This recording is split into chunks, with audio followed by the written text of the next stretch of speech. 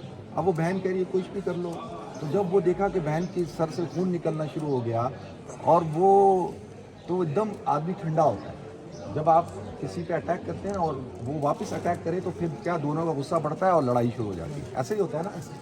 تو جو حق رہتا ہے، حق کیسے پھیلتا ہے کہ جب حضور نے فرمایا کہ تم پہ تشدد ہو، حضرت بلال حضرت خباب بن عارت ان پہ، تو آپ نے جو ہے وہ برداشت کرنا ہوتا ہے۔ تو جب آپ برداشت کرتے ہیں تو سامنے والا کہتا ہے یار میں اس پہ تشدد کر رہا ہوں، میں اس کو گالیاں دے رہا ہوں، میں اس کو مار رہا ہوں، یہ مجھ پہ حملہ کیوں نہیں کر رہا، یہ ریئیکٹ کیوں نہیں کر رہا، تو اس کا نتیجہ ہوتا ہے کہ وہ ٹھنڈا پڑتا ہے۔ پھر جب ٹھنڈا پڑ کے وہ کہتا ہے اچھا اس کی سنو تو صحیح کیا کہہ رہا ہے، ٹھیک ہے، اب وہ غصہ کر چکا ہوتا ہے، اب جب آپ بات کرتے ہیں تو وہ بات اس کے دل کو دماغ کو لگنا شروع ہو جاتی ہے۔ تو اس طرح سے حق جو ہے اللہ تعالیٰ پھیلاتے ہیں۔ ہم لوگ جذبات میں آتے ہیں نا، مسلمان کہتے ہیں حملہ کرو، لڑائی کرو، تو لڑائی کرنے سے فساد بڑھتا ہے، حق پھیلتا نہیں ہے۔ تو وہ اس لیے کہ میں یہ بات اس لیے کر رہا ہوں کہ ابھی ہم جب یہاں آئے تو حضرت عمر بھی کوئی ان لوگوں کو دیکھیں، جب کرسیڈرز نے جب اس جگہ پہ 1099 میں جب حملہ کیا، حاکم بن امر اللہ نے جب اس کو ڈس رسپیکٹ کیا، تو اب وہ حاکم بن امر اللہ کا جو فیل تھا وہ ٹھیک نہیں تھا، اور وہ کوئی اس نے اچھا کام نہیں کیا تھا، تو اس کے نتیجے میں پوری یورپ کے کرسچنوں کو غصہ چڑھایا گیا کہ دیکھو جی یہ ہو رہا ہے، یہ ہو رہا ہے، اور وہ آئے، اور آنے کے بعد پھر انہوں نے جو ہے جو مسلمانوں کا یہاں پہ میسیکر کیا، اور مسلمانوں کی جو ہے یہ گلیاں، جس گلیوں میں ہم پھر رہے ہیں ان گلیوں میں خون کی جو ہے وہ بہری تھی، ٹھیک ہے۔ پھر صلاح الدین ایوبی جب آیا تو اس نے کیا کیا، وہ دیکھتا رہا، پھر اس نے دیکھا کہ یہاں کے بڑے بڑے امیر لوگ جو ہے وہ پیسے دے رہے ہیں اور کہہ رہے ہیں بھائی ہم جا رہے ہیں یہاں سے، اس نے اجازت دی نا جو نکل سکتا ہے نکل جائے، جو جزیہ دے 1 درہم، اور جو اٹھا کے لے جا سکتا ہے لے جائے، تو سارے لوگ جا رہے ہیں، تو غریب لوگ بیٹھے ہوئے ہیں اور بہت سارے لوگ بیٹھے ہوئے ہیں۔ تو صلاح الدین نے بولا بھائی تم لوگ کیوں نہیں جا رہے؟ تو کہا کہ ہمارے پاس پیسے نہیں ہیں۔ اس نے کہا بھائی میری طرف سے ان کا جزیہ دو، تو پھر وہ بھی چلے گئے، اور لوگ بیٹھے ہوئے تھے۔ تو صلاح الدین نے کہا بھائی تم لوگ کیوں نہیں جا رہے؟ انہوں نے کہا کہ یار آپ ایسے بادشاہ ہو کہ آپ نے نہ کسی کو قتل کیا، نہ کسی عورت کا ریپ کیا، نہ یہاں کسی کی پراپرٹی کو چھیڑا، نہ آپ نے کوئی خون خرابہ کیا، تو ہم جو ہے وہ اب یہیں رہیں گے، ٹھیک ہے۔ تو یہ جو آپ کو نظر آتے ہیں کرسچن، یہ جو ہے وہ انہوں نے ڈیسائیڈ کر لیا کہ یہ تو بہت اچھا آدمی ہے۔ تو اس نے کیا کیا دیکھیں، اس نے جو ہے بدلہ نہیں لیا، اس نے کہا کہ وہ کام غلط تھا، یہ کام تو مسلمان کیا کرتا ہے، وہ بدلہ تو نہیں لیتا نا، معاف کرتا ہے نا۔ جیسے حضور اکرم صلی اللہ علیہ وسلم نے فتح مکہ کے موقع پر سب کو مسلمان کیا، تو اس کا نتیجہ کیا نکلا؟ اس کا نتیجہ نکلا کہ ہندا اپنی گھر میں بیٹھی ہے، اور جس نے حضرت حمزہ کا کلیجہ چبایا تھا، تو وہ رات بھر دیکھتی ہے کہ یہ مسلمان عجیب لوگ ہیں، اور قرآن کہتا ہے ان الملوک اذا دخلوا قرية افسدوها وجعلوا عزة اهلها اذلة، کہ بادشاہ جب کسی ملک کو فتح کرتے ہیں تو اس کو فساد، اس کو تباہ و برباد کر دیتے ہیں، اور اس کے عزت والے لوگوں کو ذلیل کرتے ہیں۔ تو عام طور پہ کیا ہوتا ہے، جب سٹیز کو جب لبریٹ کیا جب کنکر کیا جاتا ہے تو آگ جلا دی جاتی ہے، لوٹ مار ہوتی ہے، عورتوں کو ریپ ہوتا ہے، بس قتل و غارت گری ہوتی ہے۔ تو وہ کہتی ہے انہوں نے کچھ بھی نہیں کیا، تو ساری رات عبادت کر رہے ہیں اور یہ تو اللہ کے آگے رو رہے ہیں، بڑی حیران۔ تو صبح وہ اپنے شوہر حضرت سفیان رضی اللہ تعالیٰ کو بولتی ہے کہ میں مسلمان ہونا چاہتی ہوں۔ تو حضرت سفیان جب مسلمان ہو کے آئے تھے تو ہندا بڑی طاقتور اور بڑی سردارنی تھی نا، اس نے حضرت سفیان کا گریبان پکڑ کے ان کو گرایا اور ان کے سینے پہ بیٹھ گئی، کہتی ہے تو مکہ کا سردار ہو کے تو جو ہے وہ اسلام لے آیا؟ تو ابو سفیان نے کہا کہ جو لشکر اور جو طاقت اور جو اخلاق میں دیکھ کے آ رہا ہوں نا، تو اب اس کے آگے ہم روک نہیں سکتے. تو رات کو وہ یہ کام کر رہی ہے، صبح کہتی ہے میں نے اسلام لانا. تو انہوں نے پوچھا کیا ہوا؟ انہوں نے کہا رات بھر میں دیکھتی رہی ان لوگوں کو کہ یہ لوگ تو رو رہے تھے، عبادت کر رہے تھے، کہ یہ تو کوئی ظالم لوگ نہیں ہے، یہ حق مذہب ہے. اس نے اسلام قبول کیا.